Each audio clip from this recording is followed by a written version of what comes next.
You're tuned into Taiwan Grooves.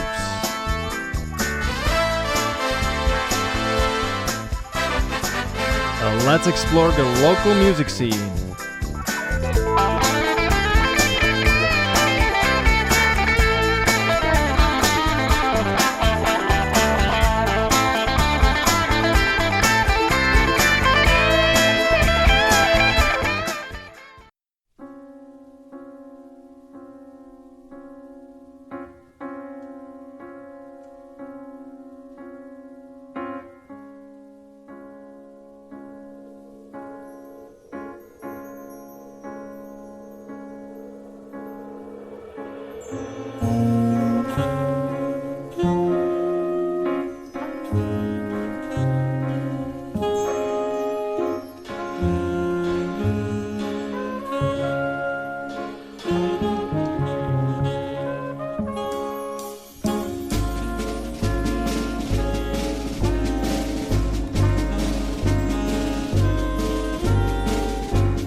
观众 Saxophone, the Jazz Spring Orchestra.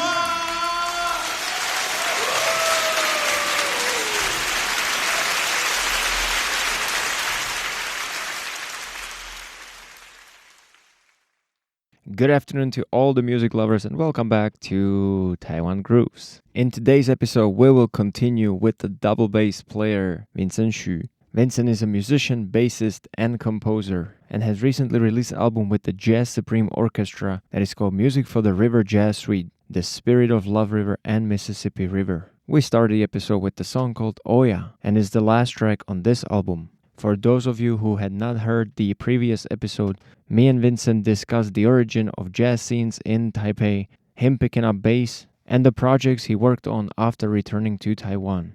And without anything more to add, I would like to welcome Vincent once again and continue our part 2 of the interview. Now, since you released your album, are you planning to work on something different? Yeah. Or are you going to do like tours somewhere? What are your future plans? Yeah, we just played Taipei Jazz Festival, and right now we're going to tour in US In the US, in November. Yeah, I'm going New York and New Orleans and Houston. The same people, same players? Some only part of the band. Part of the band. Yeah, Okay. in New York I play people in New York, like New York musicians. And after that, I will go to New Orleans Jazz Museum.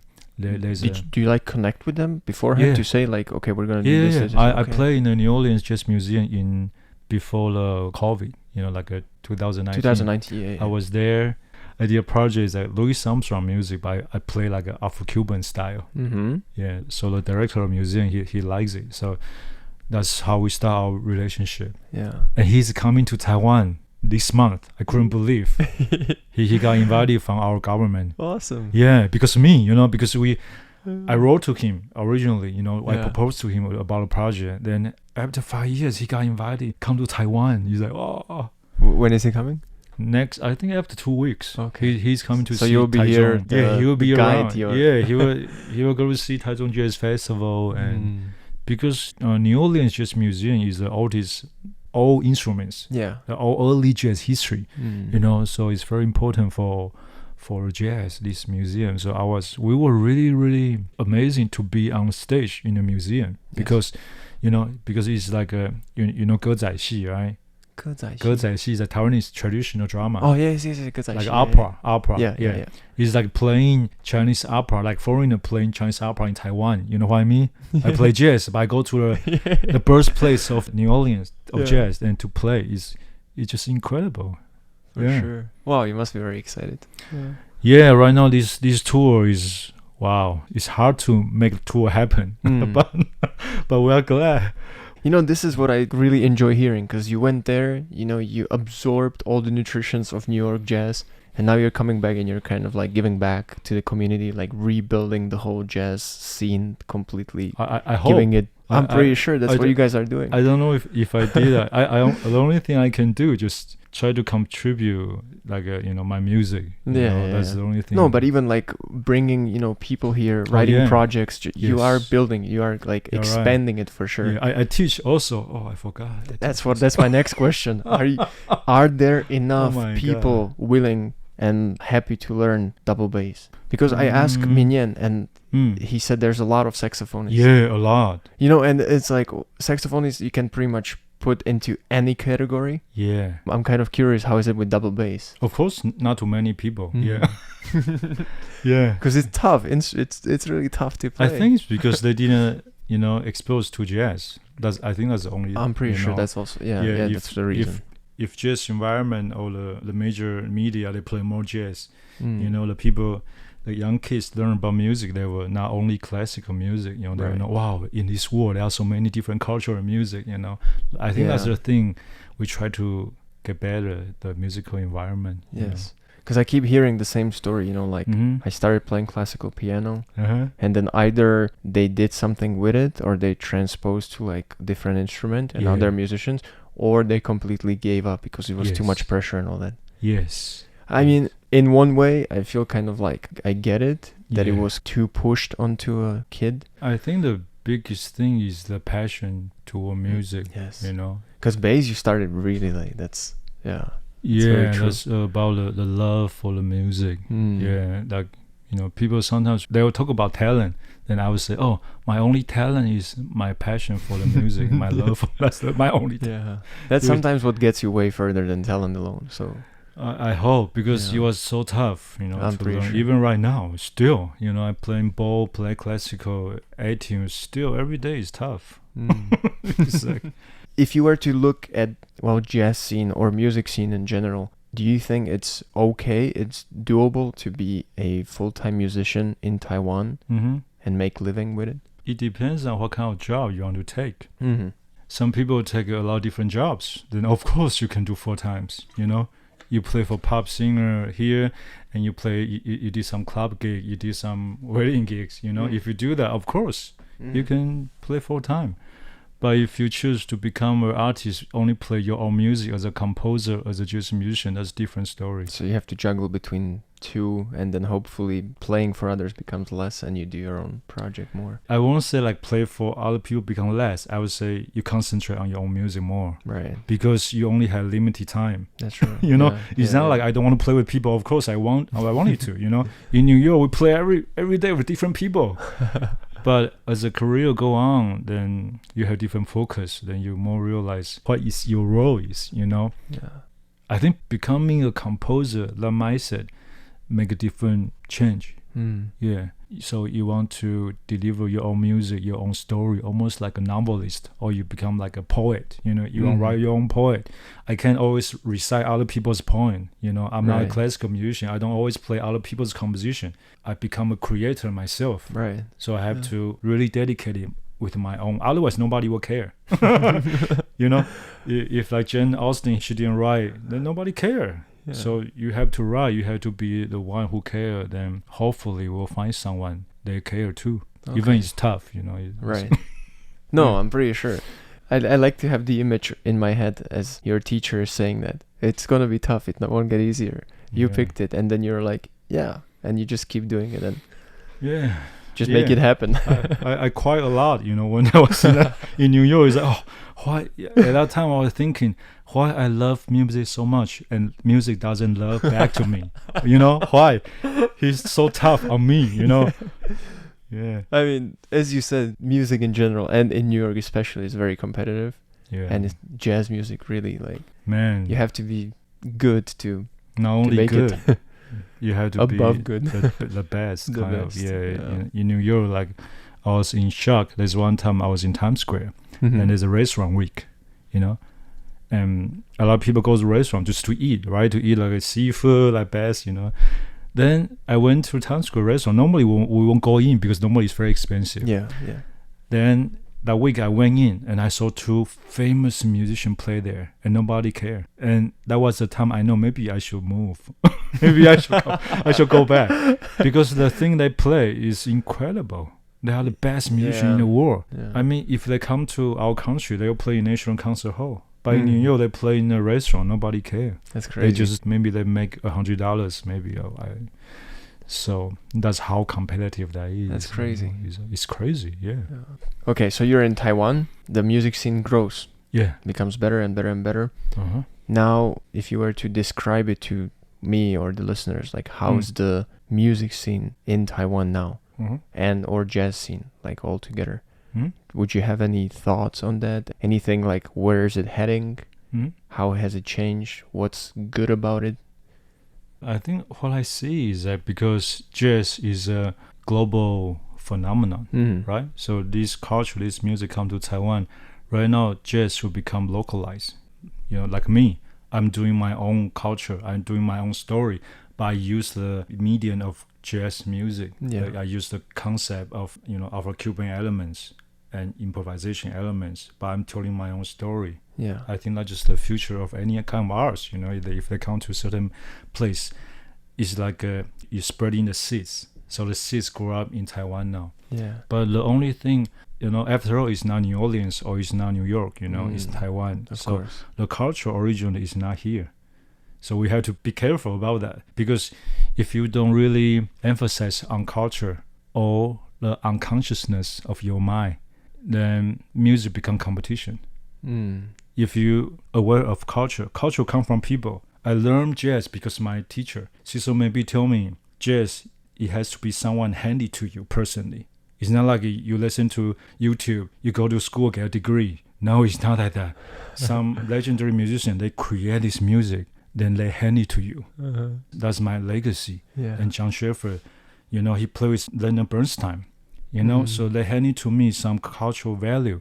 So we care about this music so much, we won't treasure it. It's like, it's not about commercial value or something, so we create no music outside of culture. We had to put the culture on the first, then we study music. Then if not, you'll be like people into like a stereo equipment, they spend a lot of money buying like amp, like stereo equipment, microphone, but they don't really know about music. So when they have an LP, they have like, maybe they have 3 LPs records, or they just play with the equipment. They'll become better because they'll become soulless. You need to have soul, then you have certain relationship with this music.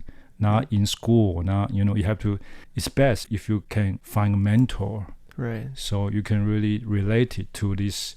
Normally I call it like, in Chinese we call like a 历史的洪流. It's like a river, like history river. You have to figure out where are you in this river. You can be a branch, but you have to go to the main river. Like New York, maybe after 30s, it's the main river. Everybody was there. So you have to find your own position. Where am I? Where did I get this information from? It's very important. How I learn about Afro-Cuban music. So that's the whole legacy. I love how you speak with passion about everything. It really otherwise we won't be here, right? No, that's true. Oh my God, that's true. But the point is, all my teachers, they are like that, I'm just I'm the small. Now you're the messenger. Now you're supposed to spread more music. They pass on to me that kind of. Now you hold emotion.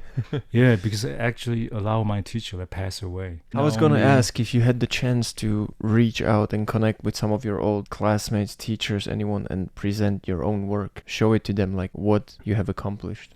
2019, I went back to New York to play, and my teacher was there. And so he said he was really proud of me and doing my own music. Because he was my model, It's not like an idol, but he was my model. Because when I met him, he already set the tone for me, how I should live my life, kind of, So maybe his life, he's an unknown composer. I mean, his composition, not too many people know about. But he's a great composer. Every time I listen to his music, I still feel like, this sound like be written like yesterday. But he recorded this in 70s or 60s. He's a prophet, He's kind of like jazz philosopher. He's a philosopher for me. My first lesson, he told me, Vincent, you come to my room, you come to my place. When I teach you, you listen to what I say. But after you leave, do the opposite way. That was my first lesson. So nice. I still don't know how to hold my bass. And he told me to do the opposite way. But the first lesson, it set a tone for my whole life. It's incredible. That he told me what jazz is. To do the opposite way. Not always play the licks. Not always. Of course, you practice your own pattern, or you have to familiarize yourself with the language, but not repeat the language. You have to improvise. You have to be yourself. So do the opposite way. He's amazing. Sounds like from a movie. We should get Han to direct it, and we should make a Whiplash second version with you starring in it. Oh my God. That'd be amazing. I can totally picture it.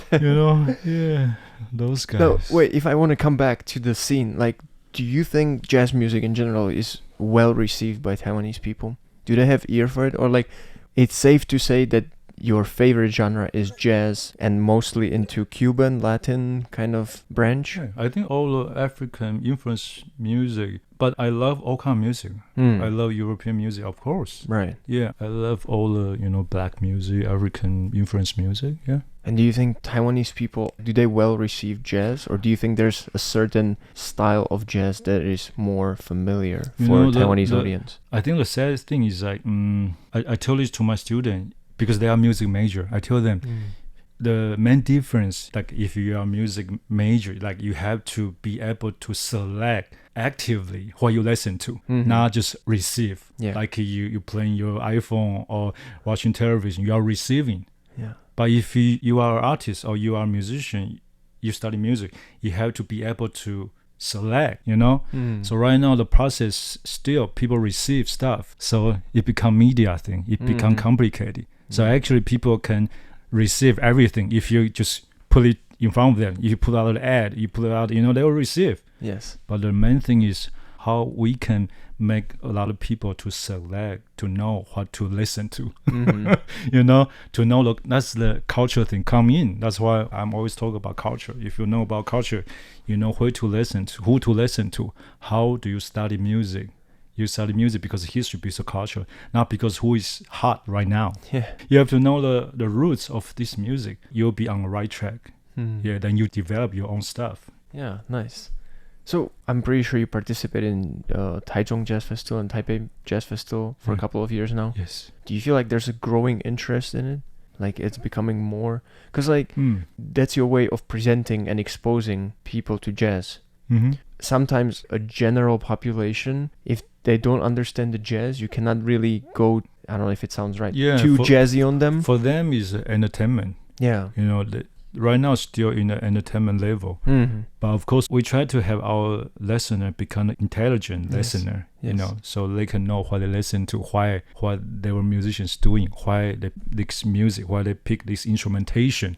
They will care about, maybe this is too much, but sometimes you listen to music, you don't have to think about that much. You just listen to it's okay. Right. But I mean, if you train your ear, you can enjoy more because you know what the difference. Yes, Why is, I don't know why it's better jazz or better music. Maybe there's not something better, but still, Duke Ellington said there's only two kind of music, good and bad. So you still have to know what is like a not so good jazz. For example, like a rhythm section is not together. You have to know, right? Yeah. If you don't know in Taichung Jazz Festival, if people in the festival, they don't know, the rhythm section, actually, they are not together, but they still hire them. That'll be a problem. That's what I mean, So at least people should get more and more knowledge about music, so they will differentiate. This year, wow, the band is so killing. They are smoking. He's a great musician, right. And if they know, so after that, even we hire someone, they are unknown to the public, but they know about music, they appreciate. So we don't need any big name anymore, because they recognize the music. They have good ear. So even they are unknown, I found out this new artist. I think that's the most healthy festival should look like. Because right now festival always hire the same people. Even I show up in a festival too many times. I mean, the best festival should be like, even this year, I put on all those musicians people nobody know about, but they are great. That means my festival has a reputation bringing good artists, even they are not commercially being, seen. That's new names come up. Yeah, that's the ideal thing. So because I think all the original voices should have a stage for it. That's my goal in the beginning when I first come back. I had a chance to curate. So I curate a part of the festival. It's for like a younger generation, younger than me. They're still in school in New York or in Europe. And I will invite them when I come back in summer. Even they are unknown, totally unknown. Yes. Then I invite them to play. Some of them right now is huge now. Some of them is pretty famous now. That's good. I like the way you give the stage and the chance to because stage people to develop. Yeah, because that's what musicians need. That's most precious for musicians. For sure. Awesome. Now, if you were to tell me something about double bass, the instrument itself, to present it somehow, because it's not an instrument that you come across every day. Yeah. Like everybody knows saxophone, everybody knows the guitar, but double bass. Is there anything that you would like to say as in what's so special about double bass, and what do you think is so good about it that capture your attention? This is a funny story. Like when my mother-in-law first saw me, she said, I never listened to bass until I met you. So after that she listened to bass now. Bass is incredible, because especially double bass, because you will lean on your body, so every note you play, you feel the vibration. You vibrate with your heart, your soul. And bass is an instrument you can play in different kind of band. Every day you can play in different style. Every style needs a bass. Yeah. So bass is kind of the anchor for jazz. If for the acoustic jazz, if you can really listen to the double bass player in a band, that means this is a good band. Normally, bass will be covered by saxophone, drums, But if you listen to a band, you can hear the bass player very clearly. That means people in this band, they are listening to each other. They are not trying to overpower anybody because it's a communication, it's a conversation. If you overpower someone, then there's no conversation. There's no need to bring in there. Yeah, because jazz is about contribution. Everybody contribute. So if this band's dynamic is controlled by the bass player, then that's another level. If a bass player's dynamic can be here in a band, that means the bass player is a leader. I'm kidding. No, I totally agree. That means this is an incredible band. Yeah. You know, if a drummer can control his violin according to the bass, wow, then this will be killing. I always describe bass is almost like a gear. You have first, second, and then I try to, if I do different thing, people pick up. Wow, direction change instantly. Yeah. So because bass take charge like a harmony, right? And play root and also rhythm. Yeah. Right? So I can do a lot of different things. If I put the roots in different spot, people will look at me right away. They will thought, oh, you played it wrong now. You know what I mean? If it should be C, but I play in B, the people will look at me. Wow. If I play in G, then so that's the fun part. Yeah. So that's the fun part about jazz. You can do so many different things. You can surprise people, and if they are in the same musical mind with you, they won't treat it like a mistake. They will treat it like a musical thing happening. So wow, he did this. Okay, let's try to figure out how to react on it. Yeah.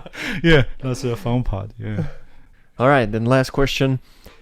Let's say you have a 23-year-old you sitting right here. Is there any advice you would like to pass on to him? Wow, it's very crazy. It's like actually, I wouldn't say anything to myself. Okay. Because every part of the whole process is so valuable, like it's so precious. I wouldn't change anything. All the suffering, all the bad days, all the good days, all the concert I went, I was really satisfied already. I was really thankful I have that period of time. I think from 25 to 35 I was in New York. I think 25 to 35 is very important for everybody. So I would encourage my students to travel and try to protect your own composition. Protect your soul. Try to be the primitive soul. Try to be the original. Not evolve too much. If you evolve too much, I mean, you'll be socialized. You'll be like you can't influence too much by the environment. And that's it for today's episode. Thank you guys very much for listening, and tune in next week for more amazing artists.